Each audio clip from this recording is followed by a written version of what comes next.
Hello and welcome to Greg Channel 1. I'm Greg, this is Channel 1, and if you watched my most recent video, which was me just rambling and just being incoherent, but giving you an update about the kind of stuff that I'm probably going to be reviewing and talking about during this year, then you know that this is a review for the first episode of Flower of Evil. Also because it's in the title of the video. But I digress. Now, this is a Korean drama that was released in 2020. There's 16 episodes. This is episode 1 that I'm going to be talking about. And if you're finding it on Netflix UK, it is rated as a 15. So if you are not 15 or older, probably give it a miss. And it is listed in these following categories by Netflix: suspenseful, romantic, mystery, and serial killer. Sounds pleasant. This is going to be fun. So, there will be spoilers ahead, because those of you that have followed my channel in any way, shape, or form, you know that I'm not very good at not kind of spoiling stuff, because I get excited about what I'm talking about, and I kind of just want to talk about it. So, spoilers are ahead.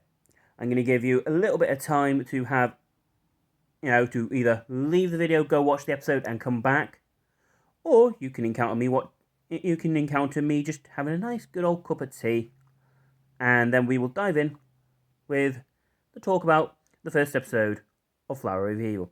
So, cup of tea incoming.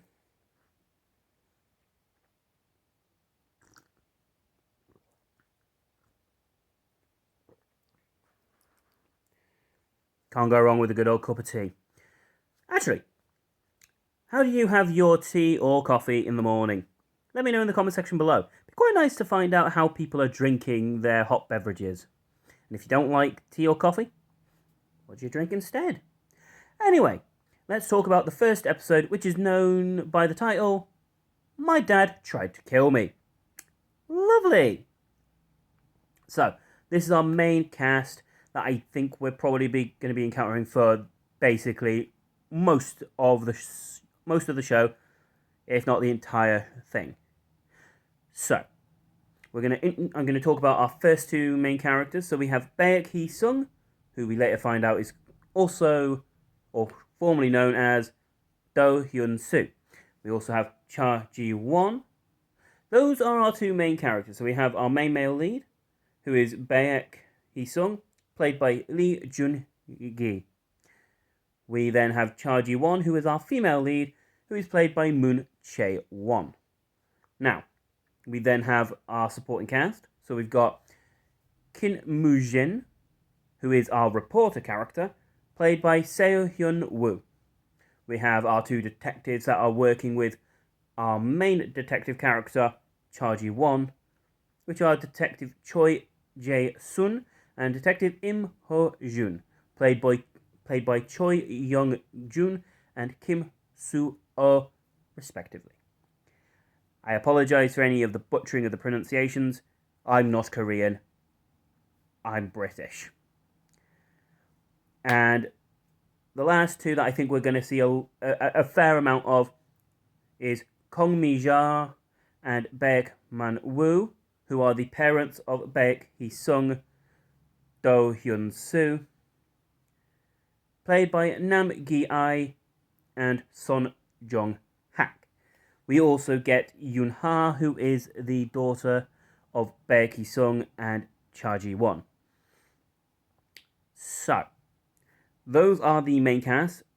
There are obviously, it feels like this episode is a story to kind of give us a hint of a theme that may be going along the series. So, I'm going to take a sip of my drink, and then we're going to dive in, and let's talk Flower of Evil. So, the episode opens with the title sequence, and honestly, it is gorgeous with the visuals and what seems to be foreshadowing for what is to come, especially for our main characters,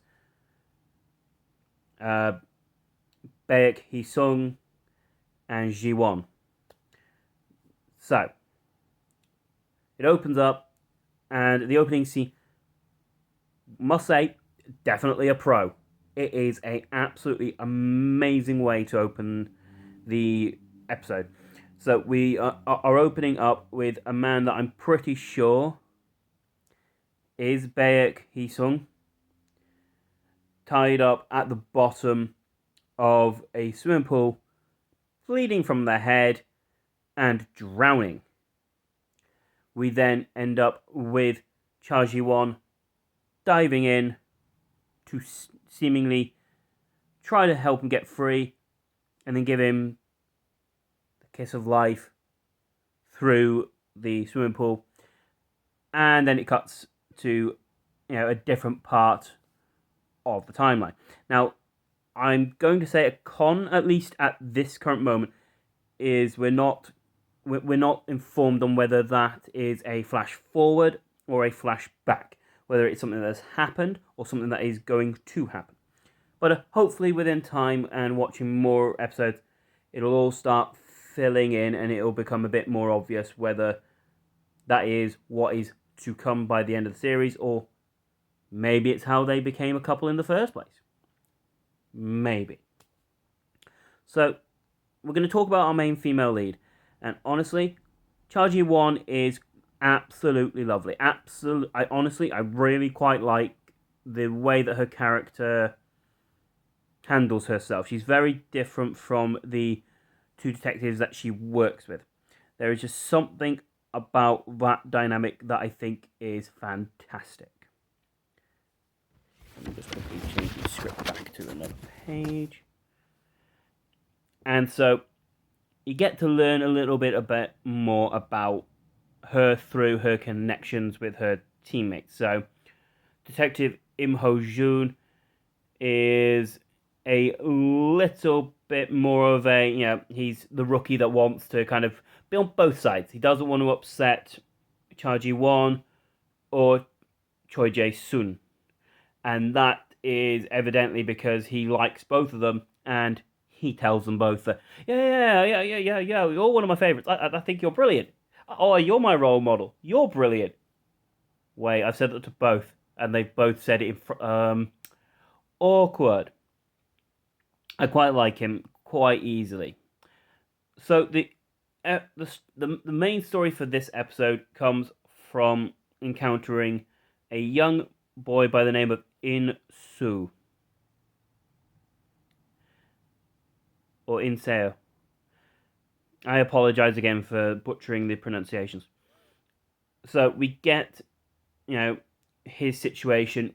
He's bleeding. He's, woken up in hospital and said his father tried to kill him. Now, Choi Jae-sun seems to be like, perfect, thank you very much. You're nicked, mate. And Cha Ji-won is there going, I'm not 100% sure that that's what happened. Something about him doesn't seem like that is something that he would do. He wouldn't try to kill his son. And as the episode goes on, you find out, no, he didn't try to kill his son. And the way that they keep kind of leading you to think that maybe he did, because he, In-seo says about how the fact that, his father, because he's a big kid, kept pushing him and pushing him and pushing him and pushing him to lose the weight, got annoyed with him, boom, kicked him down the stairs. Whereas In-seo's father is consistently going, no, I try to put him on a good program to help him lose weight, yes. But I wouldn't do that. I got a phone call from a friend, and I went to go meet the friend. It was a business, no, he said it was a business deal business meeting to begin with. And then it turned out that it was to meet his mistress.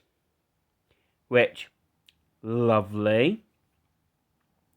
Strong relationship. and you get little bits and pieces about the family. I think it did very well with structuring out our main cast.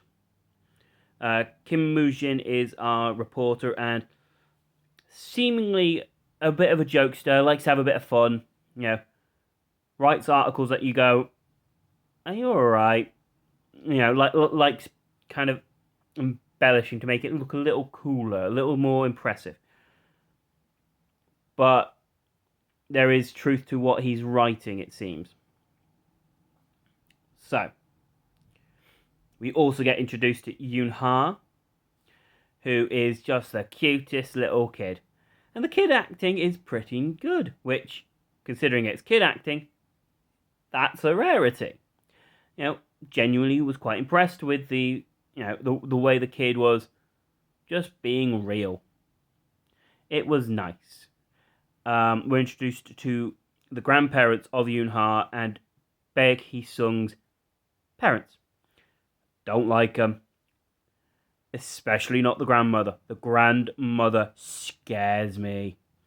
Like Nam Gi-ae, amazing performance to be just a steely, cold grandmother that seems annoyed at the fact that she has to celebrate her son's birthday, and the fact that Lee Jun-gi is 39.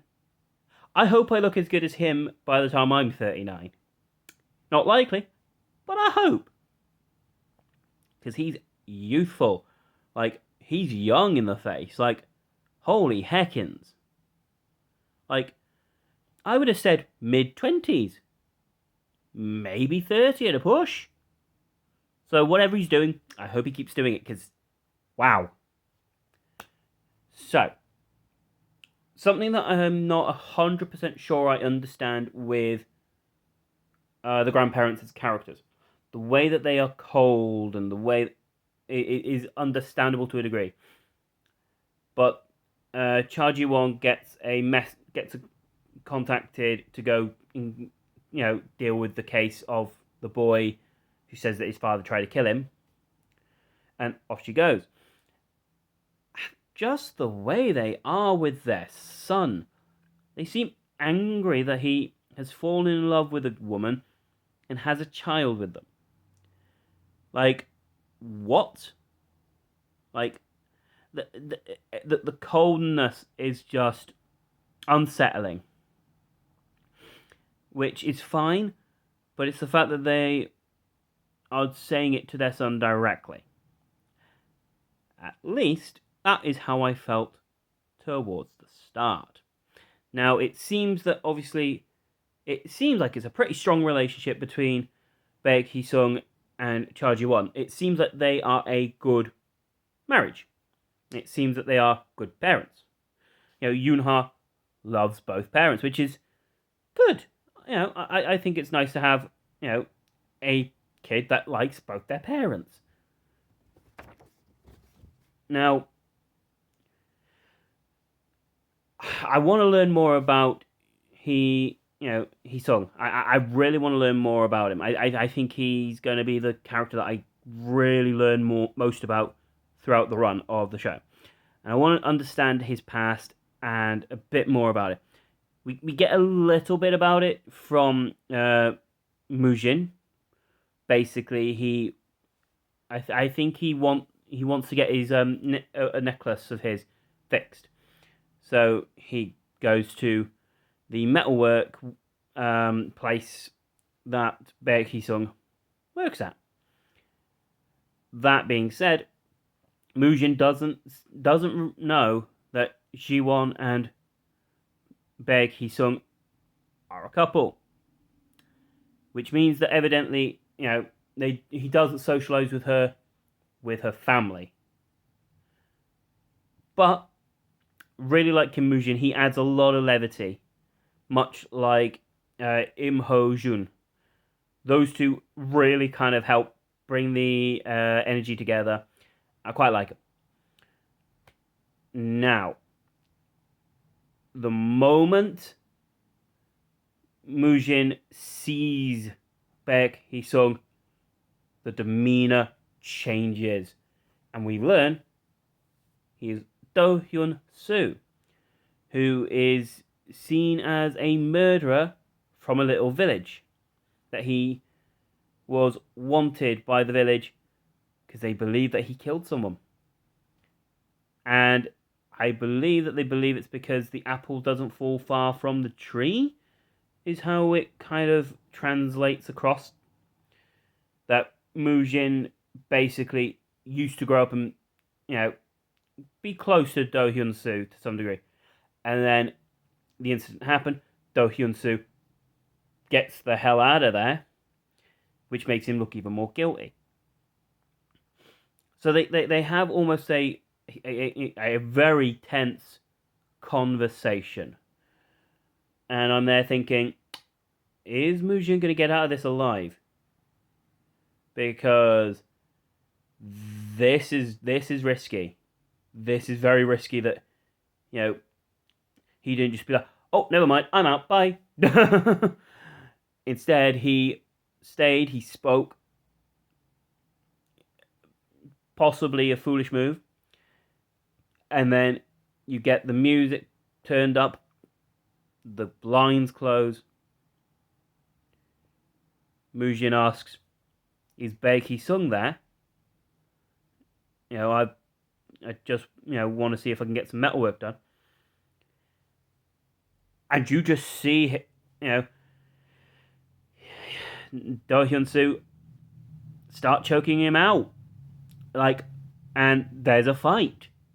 It's bloody brilliant. The way that, you can see Kim Moojin is fighting with everything he can to try and just get a bit of air into his lungs so he can breathe and he can maybe fight back.